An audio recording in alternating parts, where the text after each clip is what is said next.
राजू अपनी पत्नी के पास आकर कहता है कि अरे सुनो, जो पैसे हमने रखे हैं उसे दे दो, सेठ आया है उसे देने हैं। फिर उसकी पत्नी ने कहा कि 300 ही तो रुपए है, अगर वही दे दूंगी तो कंबल कहाँ से आएगा, फिर ठंड की रात कैसे कटेगी। उसे जाकर कह दो कि फसल काटने के बाद पैसे देंगे, अभी नहीं है। फिर राजू थोड़ी देर तक खड़ा रहा और उसने कोमल से कहा कि अभी तो पैसे दे दो, गर्दन तो बचेगी, कंबल लाने के लिए कोई दूसरी तरकीब सोचूंगा। फिर कोमल उससे थोड़ी दूर चली गई और कोमल उसकी तरफ देखते हुए बोली, जरा सुनो, कौन सी तरकीब सोचोगे? तुम खेती छोड़ क्यों नहीं देते? पहले मार मार कर काम करो, फिर जो पैदा होती है उसका कर्जा दो, मैं नहीं दूंगी पैसा। फिर राजू ने मायूस होकर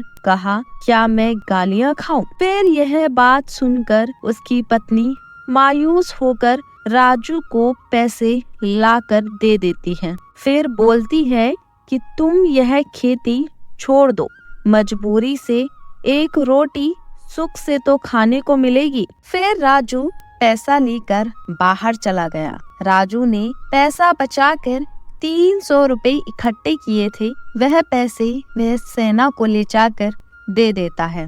ठंड की रात, तारे आसमान में टिमटिमा रहे थे। राजू ने अपने खेत के किनारे पत्तों की एक छतरी के नीचे खटिया बिछाई हुई थी। वहीं पर एक पुराना कंबल लिए सो रहा था। उसकी खटिया के नीचे उसका कुत्ता राजा सो रहा था। उन दोनों को भी बहुत ठंड लग रही थी और वे ठंड के कारण कांप रहे थे।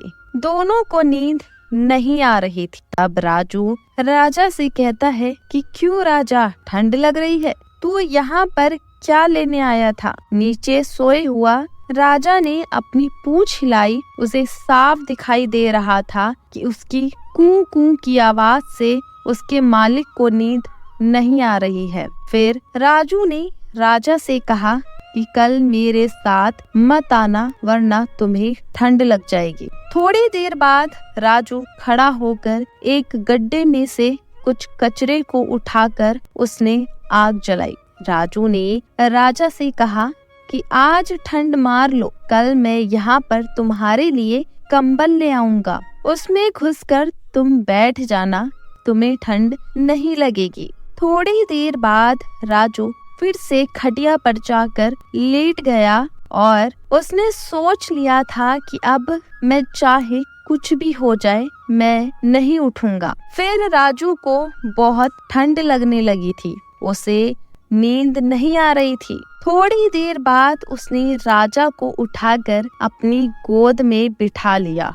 उस कुत्ते के शरीर से बहुत ही गंदी बदबू आ रही थी, लेकिन वह बदबू राजू को महसूस ही नहीं हो रही थी। थोड़ी देर बाद राजा को किसी जानवर के आने की आहट महसूस हुई। वह उठा और जोर जोर से भौंकने लगा। फिर राजू ने राजा को पुचकार कर बुलाया, लेकिन वह उसके पास नहीं आया और वह खेत के चारों तरफ दौड़ता दौड़ता भागने लगा। थोड़ी देर के लिए आ जाता, लेकिन फिर से वह भागता हुआ खेत की तरफ चला जाता। 1 घंटा हो चुका था। राजू को बहुत ठंड लग रही थी।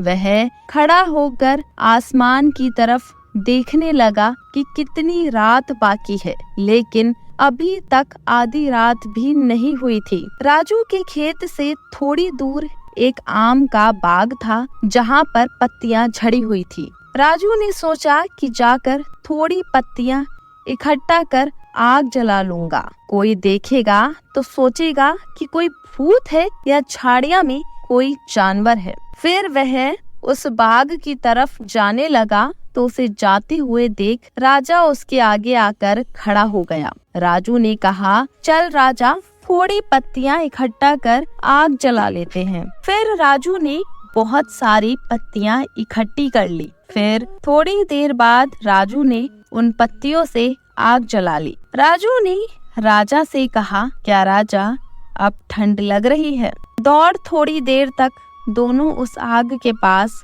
बैठे रहे। फिर थोड़ी देर बाद में पत्तियां जल चुकी थी और थोड़ी बहुत ही आग बची हुई थी। फिर राजू ने वापस चादर ओढ़ ली और उस बची हुई राख के आगे बैठ गया। थोड़ी देर बाद राजा जोर से भौंकता हुआ खेत की तरफ जाने लगा। राजू को ऐसा लगा कि कोई उसके खेत में जानवर आ गए हैं।